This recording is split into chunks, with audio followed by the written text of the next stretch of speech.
et il a rencontré les épreuves les plus dures de la vie et les événements les plus sombres. Il a grandi orphelin dépourvu d'affection maternelle. Et son père est mort avant même que ses yeux se réjouissent en le contemplant.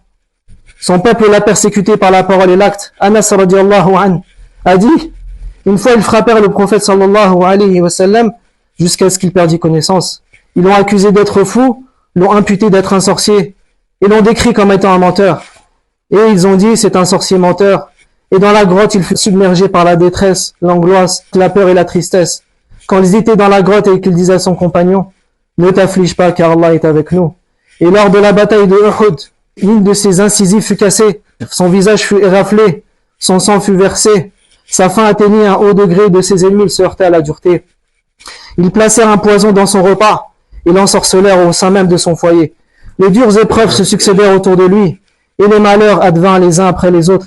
Et son Seigneur lui dit, endure Mohammed, donc comme endurer les messagers qui possèdent une détermination à toute épreuve. Et 6 de ses enfants sont morts durant sa vie, mais ce ne l'a point détourné de son prêche en Allah. Il patienta devant les jours sombres de sa vie et de ses tourments. Il dit, j'ai été persécuté pour la cause d'Allah, comme personne ne l'a été. Et j'ai été éprouvé par la peur pour la cause d'Allah, comme personne ne le fut, rapporté par Ahmed.